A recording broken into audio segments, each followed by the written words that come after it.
hasil panennya 500 kilo. Iya. Dulu sebelum datang apa ini, Kalipus ini. Tapi setelah Kalipus masuk, berkurang terus langsung. Dulu 5 masuk Kalipus.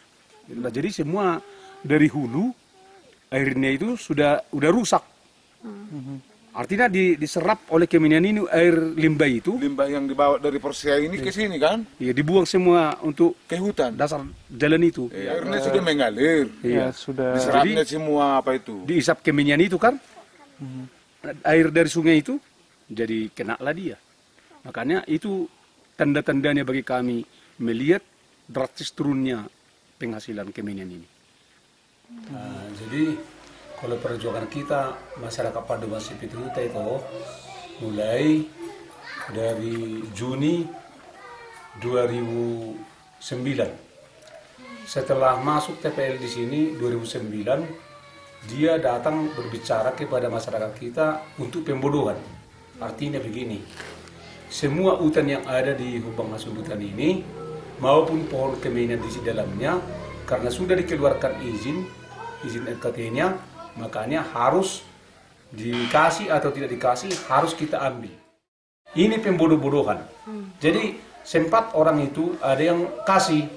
Jadi makanya sekitar 400 hektar itu yang sudah dirambah TPL itu Kemenyan kita, Kemenyan desa ini, desa yang gue ini. Jadi pada waktu itu saya gerakkan massa. Kita harus bergerak karena penjajah udah datang untuk mau menghabisi kita secara politik mereka, gitulah. Jadi makanya kami demo ke sana untuk kami bakar itu, tangkap sensornya, bakar alat-alatnya, alat beratnya, bakar kayu yang dikumpulkan itu. 2009, maka datanglah polisi, ditangkaplah kami. Penangkapnya gini caranya, di mana mereka jumpa, disitulah diambil ketua kelompok, pengurus kelompok petani inilah, ditangkap sana. Jadi kami masyarakat desa Paduman Sipithuta berangkat untuk membela yang ditangkap itu supaya jangan ditahan. Jadi semua dari ibu-ibu, bapak-bapak, penduduk desa kita Paduman Sipithuta tidur di depan Polres itu satu malam. Di sana. Jadi supaya orang yang ditangkapnya itu harus dibebaskan karena takutnya Polres Surya, makanya segera dialihkan yang tertangkap itu ke lembaga di Ciborong-borong. Juga kami desak terus ke sana, kami desak. Juga kami kabari kepada pihak-pihak yang membantu kita lewat media-media supaya mereka bersama-sama menurati kepada pemerintah agar dilepaskan orang itu. Jadi sampai sekarang seperti yang diceritakan si Hiti tadi, bahwa ibu-ibu pun sudah kami berangkatkan 2010 ke kantor bupati untuk demo. Bapak-bapak semua ke hutan, ibu-ibu semua ke sana supaya Bapak Bupati akan ada perhatian untuk merevisi sesuai peta yang mereka kasih sama kehutan sama perusahaan. Jadi supaya direvisi mana yang sudah dikerjakan masyarakat harus dikembalikan sesuai Undang-Undang Agraria. 10 tahun berturut-turut dikuasai dan dimiliki, tidak pernah ditinggalkan masyarakat, sudah menjadi hak milik. Jadi itu kami pertahankan. Kami bukan hanya lagi 10 tahun, sudah ratusan tahun tidak pernah kami tinggalkan itu kehu seperti yang kita lihat tadi. Waktu diwariskan nenek moyang, terus kami kerjakan, terus kami miliki, terus kami mengusahakan sampai sekarang, tidak pernah ditinggalkan. Jadi kenapa lagi ini dirambah? Kenapa ini diserahkan? Kenapa dari awang-awang Menteri atau Kabupaten Hubang Hasundutan mencerahkan ke Menteri Kehutanan, tidak komunikasi sama masyarakat, mana yang sudah dikerjakan di dalam. Kalau dari awang-awang, dari pesawat kita lihat semua sama daunnya, kayu alam sama Kemenyan. Tapi kalau turun kita ke lapangan, pasti kita bedakan sampai di mana yang sudah dikerjakan masyarakat, sampai di mana yang tidak dikerjakan. Kan gitu caranya sebenarnya. Tapi mereka itu tidak terima apa yang kami bicarakan, terus merambah terus. Jadi usaha kita masyarakat selalu menjaga di sana. Apapun resikonya sudah kami izin menanggungnya, harus berjaga di sana. Makanya kami buat tahun 2011 sama Pemkab Hubei Kasudutan untuk membuat duduk bersama membuat batas sementara. Jadi dipimpin oleh Bapak Bupati. Jadi yang dibuat pansus dari DPRD untuk mengerahkan bagaimana caranya kita supaya aman masyarakat pada masih Pitu Huta kepada perusahaan.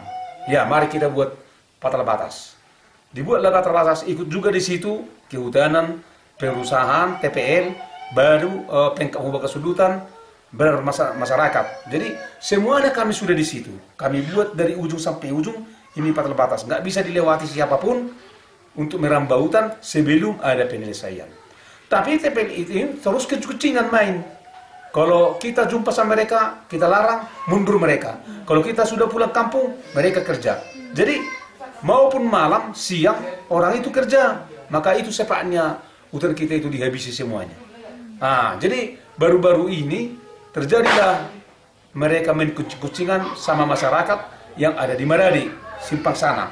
Dibilang begini, orang Maradi itu bilang mohon jalan supaya ada jalannya ke Kebun Kemenyan itu untuk naik kereta.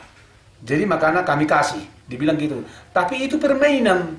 Setelah nanti masuk mereka untuk buka jalan itu, setelah selesai jalan itu, semuanya yang di dalam itu harus dirambah. Kami bilang sama orang itu. Jadi artinya membuka jalan ini dibuatlah Brimob menjaga orang itu kerja. Jadi waktu dibuat Brimob itu kami sudah larang hari Senin jangan kerja, jangan dipaksakan ini diambil. Mereka mundur. Hari Selasa masuk lagi. Kami tolak dia. Hari Rabu masuk lagi. Hari Rabu itu si Brimob itu angkat senjata. Diancamnya masyarakat kita itu. Masyarakat itu marah. Kenapa kamu main-main senjata sama orang-orang desa yang sudah paham di hutan ini? Dipukullah dia. Mainlah dia. Tertangkaplah senjatanya itu. Tertangkap apa? Senjatanya itu, senjata Brimob itu diambil dia. Jadi tapi tidak ada niat jahat untuk kita.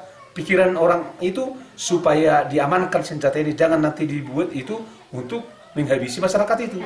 Jadi ambil senjata dibawa ke kampung, diserahkan ke kepala desa. Kepala desa langsung dipanggil dari Polres untuk mengambil senjata. Tidak ada digunakan untuk merusak.